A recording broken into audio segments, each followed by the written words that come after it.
नाम महाधन है अपनो,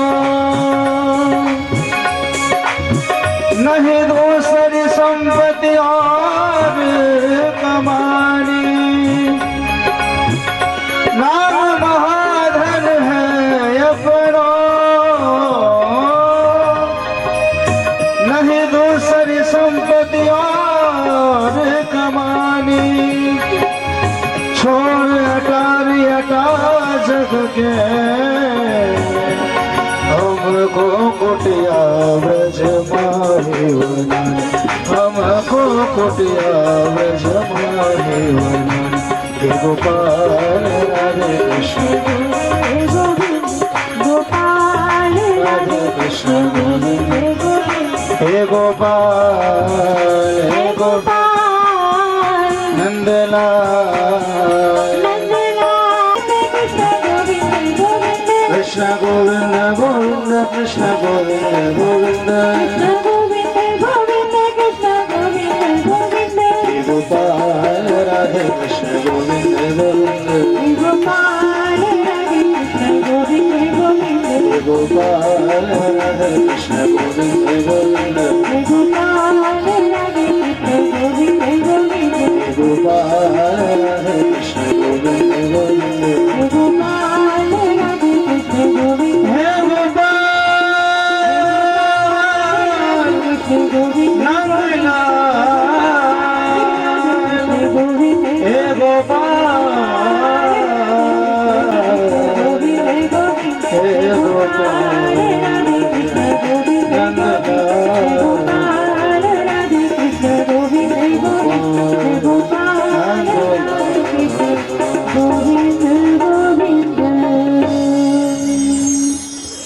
बोलिए श्रीमद् भागवत महापुराण की। हमने कथा जो श्रवण की थी, जहाँ कथा को विश्राम दिया था, भगवान श्री कृष्ण नंदलाल का प्राकट हुआ था और वो नंद बाबा के महल में पहुंच चुके थे। अब हम चलते हैं आज सीधे नंद बाबा के यहाँ। तो आइए बड़े भाव से आज की कथा श्रवण करेंगे, बड़े आनंद के साथ। नंद सुत्वात्मजोत्पन्ने जातः हालदो महामना आहूय विप्राण वेद ज्ञान नाथ सुचिर अलंकृतः।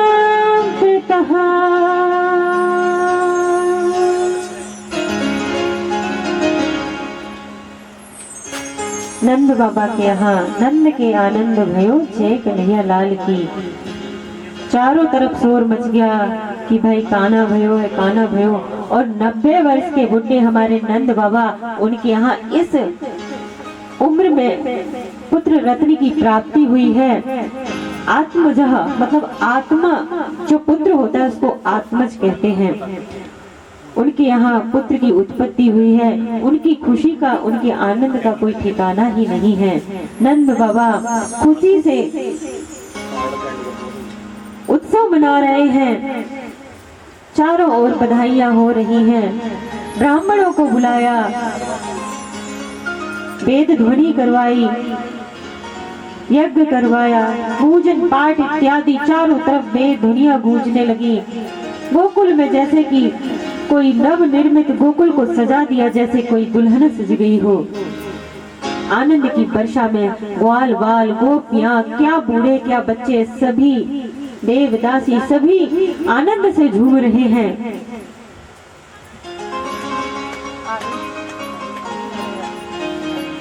नंद बाबा ने गऊओं का दान किया।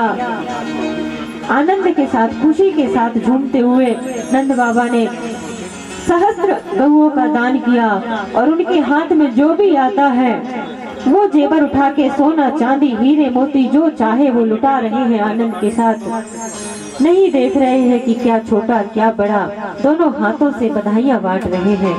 ऐसे नंद बाबा के घर में बधाइयां हो रही हैं। सभी आनंद से, प्रेम से बोलिए नंद के लाल की जय। ये जो नंद उत्सव के 18 श्लोक हैं, श्रीमद् भागवत महापुराण में 18,000 श्लोक हैं, लेकिन नंद उत्सव में मात्र 18 श्लोक हैं। कहते हैं जो 18,000 श्लोकों का ना तो गुणगान कर सके ना श्रवण कर सके, वो मात्र इस नंद उत्सव के 18 श्लोकों का उच्चारण करे तो उसे पूरे 18,000 श्लोकों के बराबर का फल प्राप्त होता है। नंद बाबा अपने आनंद में रहते हुए अपने कार्य में व्यस्त हुए। दूसरा दिन हुआ, उनकी जो कार्य हैं उनमें वो तन्मयता से कार्य में जुटते हुए वो नंद बाबा अपने कर्म के प्रति बहुत निष्ठावान है। उस समय टैक्स चलता था, कर चलता था। नंद बाबा ने सोचा कि मुझे इस वर्ष का टैक्स भरना है, कर देना है। जाकर की मथुरा कंस को टैक्स दे के आते हैं। आप लोग जानते हैं टैक्स, जो इनकम टैक्स होता है, आय का एक हिस्सा सरकार को देना पड़ता है। उस समय भी होता था। उस समय राजा महाराजा हुआ करते थे और वो लिया करते थे। नंद बाबा मथुरा की ओर चले, अपना कर भरा। उन्होंने सोचा क्यों ना जब यहाँ तक आया हूँ तो अपने मित्र वासुदेव से मिल लूं। वासुदेव देव जी, नंद बाबा वासुदेव के पास गए, कुशल क्षेम पूछी, उनकी अपनी सुनाई, आनंद का आदान प्रदान किया, बधाइयां दी वासुदेव जी ने। वो तो सभी जान रहे थे, लेकिन नंद बाबा नहीं जान रहे थे कि भाई क्या हुआ। नंद बाबा बड़े निश्चिंता के साथ वासुदेव जी के साथ बैठे हैं, चर्चाएं हो रही हैं। वासुदेव जी ने एक क्षण के लिए अपने नेत्र बंद किए और उनको कोई चेतना जागी और दूसरे क्षण ही उन्होंने नंद बाबा से कहा, नंद बाबा आप यहाँ अधिक देर न लगाइए, कृपया करके लौट जाइए। नंद बाबा ने कहा कि मित्र क्या बात है, आप ऐसे चिंतित क्यों दिख रहे हैं और ऐसे मुझे क्यों बोल रहे हैं कि अधिक देर ना लगाइए, जल्दी लौट जाइए, कोई कारण है आप बताएं। उन्होंने कहा नहीं, मुझे ऐसा भान हो रहा है, ऐसी अनुभूति हो रही है, ऐसा प्रतीत हो रहा है कि गोकुल में कुछ आपदा आने वाली है, कुछ परेशानियां आने वाली हैं। लेकिन पूर्ण रूप से वासुदेव जी ने कुछ नहीं बताया। कुछ उपद्रव की आशंका जानकर नंद बाबा वहां से वासुदेव जी से विदा लिए और गोकुल की ओर चलने लगे। और चलते चलते क्या बोल रहे हैं, संयुक्ताश्रय गोकुले, वो गोकुल तो जा रहे हैं लेकिन उनका ध्यान कहाँ है, गोकुल में पूरा श्री अपने लाला के पास, श्री कृष्ण के पास, कि ऐसा ना हो कि मेरे लाला पे कोई आपदा आ जाए, कोई विपत्ति आ जाए। चिंतित भाव से बढ़ते जा रहे हैं। देखो उस समय क्या होता था, कोई अब नंद बाबा को तो ये भान ही नहीं है कि उनके घर में जिसने जन्म लिया है, जो प्रकट हुए, वो स्वयं पूर्ण ब्रह्म नारायण है। वो तो अज्ञात है इस बात से, उन्हें तो वही लग रहा है कि नारायण के रूप, नारायण नहीं, वो एक छोटे से बालक है। लेकिन भगवान वहाँ देख रहे हैं कि मेरे बाबा आ तो रहे हैं और मुझसे ही मेरी ही सुरक्षा की प्रार्थना कर रहे हैं। कोई बात नहीं, कान्हा वहाँ पर मंद मंद कन्या उसके हाथ से छूटते हुए योग माया का रूप रख के प्रकट हो गई। बोलिए महादेवी की जय। देख, माँ भगवता है, जिसकी मृत्यु निश्चित है वो कैसे भी टालना चाहे वो टल नहीं सकती, क्योंकि उस परम पिता परमात्मा ने तेरी मृत्यु निश्चित कर दी है। जन्म और मृत्यु दोनों निश्चित होते हैं। जन्म मृत्यु विवाह, विवाह भी निश्चित होता है। कोई कितना भी चिंतित हो जाए समाज में कि मेरी पुत्री का, मेरे पुत्र का विवाह नहीं हो रहा, जब तक प्रभु ने जो समय लिखा है, जो घड़ी लिखी है, उसके विपरीत कुछ नहीं हो सकता। जब समय आएगा सब कुछ हो जाएगा।